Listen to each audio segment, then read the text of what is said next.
आताचं सरकार आणि अजित पवार धनंजय मुंडेंना का संरक्षण देतात? संभाजी राजे ऑन राज्यपाल भेट. संतोष देशमुख यांची जी क्रूरपणानं हत्या केली गेली ती खऱ्या अर्थानं माणुसकीची हत्या केलेली आहे.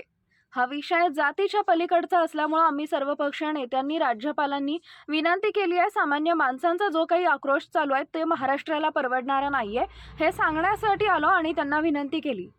त्यांनी आमची विनंती ऐकली. प्रामुख्याने आमची मागणी आहे 7 लोक जे फरार आहेत त्यांना अजूनही अटक झाली नाही, त्यांना अटक झाली पाहिजे. जे अधिकारी नेमलेले आहेत ते बीडमध्ये धनंजय मुंडे यांनी आणलेले आहेत आणि म्हणून SIT मध्ये IPS अधिकाऱ्यांना नेमावं. विधानसभेच्या पटलावर स्वतः मुख्यमंत्री म्हणाले आम्ही 7 जणांवर गुन्हा दाखल केलेला आहे. वाल्मिक कराड याला 302 कलम लागावं ही आमची मागणी आहे. धनंजय मुंडे यांनी राजीनामा द्यावा.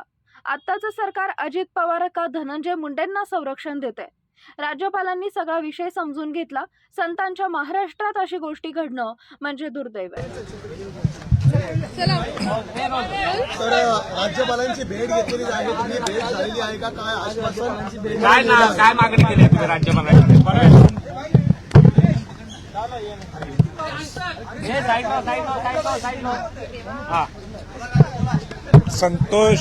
संतोष देशमुखांची क्रूर पद्धतीने जी हत्या केली आणि खऱ्या अर्थाने माणुसकीची हत्या केलेली आहे, हा विषय जातीच्या पलीकडचा विषय असल्यामुळं आम्ही सर्वजण सर्वपक्षीय यांनी राज्यपालांना विनंती केली की आम्हाला आज तुम्ही टाइम द्या.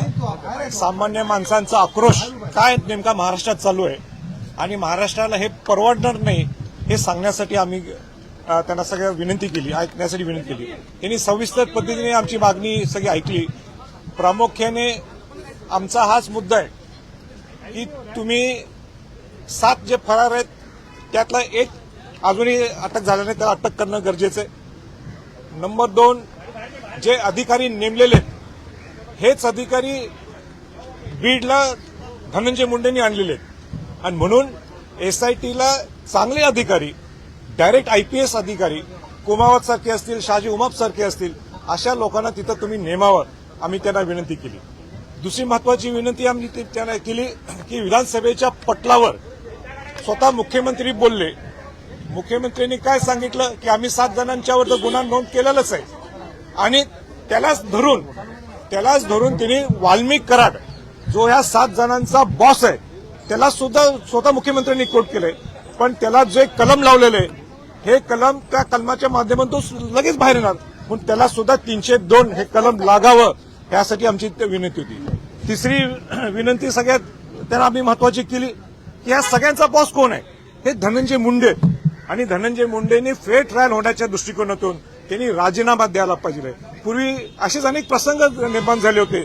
लोकांचा आक्रोश असताना त्यावेळी मग अंतोले साहेब असतील, लेट अंतोले साहेब असतील, तिथं RR आबा असतील, अशोकराव चव्हाण असतील, मनोहर जोशी साहेब असतील, या सगळ्यांनी सुद्धा त्यांनी राजीनामा दिला. मग क्लीन चिट झाल्यानंतर परत तेच प्रामुख्याने मोठ्या मोठ्या पदावर बसले. मग आताचं सरकार म्हणा किंवा अजितदादा म्हणा का संरक्षण द्यायला लागले धनंजय मुंडेंना? धनंजय मुंडेंनी सुद्धा राजीनामा द्यावा ही सुद्धा आम्ही विनंती केली. मला आनंदाने सांगायचंय की राज्यपाल महोदयांनी सगळे विषय समजून घेतले. त्याच पद्धतीने त्यांनी सांगितलं मी याच्या निश्चित इंटरव्ह्यू करीन, निश्चित लक्ष घालीन, कारण का हा विषय नुसता संतोष देशमुखाचा एकट्याचा नाही आहे. हा पूर्ण माणुसकीची हत्या केल्यामुळे ज्या पद्धतीने क्रूर पद्धतीने हत्या केलेली आहे हे महाराष्ट्राला परवडणार नाही. आपण ज्यावेळी शिवाजी महाराज, शाहू फुले आंबेडकरांचा हे महाराष्ट्र म्हणतो, महासंतांचा महाराष्ट्र म्हणतो, या गोष्टी महाराष्ट्रात घडतात हे दुर्दैव आहे. आणि या सगळ्या गोष्टी आम्ही सगळ्या पक्षातले लोक आणि सगळ्या धर्मातले लोक, सगळ्या जातीतले लोक सुद्धा इथं आम्ही सगळेजण तिथं जाऊन त्यांना मांडणी केली. आणि हा विषय सुद्धा अनेक ठिकाणी जाती वळण म्हणजे जाण्याच्या मार्गावर असे अनेक लोक प्रयत्न करत असतात. ते सुद्धा होऊ नये. इथं मराठा वंजारी हा विषय नाहीये. हा इथं विषय खऱ्या अर्थाने ज्या संतोष देशमुखांनी सुद्धा एक दलित समाजाच्या मुलाला वाचवायला गेला होता, हा माणुसकीची हत्या आहे. आणि माणुसकीची हत्येला न्याय मिळवण्यासाठी आपण जातीच्या पलीकडे जाऊन आपण सर्वांनी विचार करावा अशी माझी सर्वांना सुद्धा विनंती राहील. आणि तसं आम्ही राज्यपालांना सुद्धा बोललो. राज्यपालांनी सुद्धा हा मुद्दा बोलून दाखवला की हा महाराष्ट्र खऱ्या अर्थाने पुरोगामी विचारायचा आहे आणि महाराष्ट्राला खऱ्या अर्थाने तो शिवाजी महाराज, शाहू फुले आंबेडकर विचार जीवन ठेवायचा असेल तर जातीच्या पलीकडे सुद्धा हा विचार करणं गरजेचं आहे असं त्यांनी आम्हाला शब्द दिला. जरांगे पाटील कायदा हातात घेण्याची भाषा करतायत ते म्हणतात बाकी सगळे बोलतात.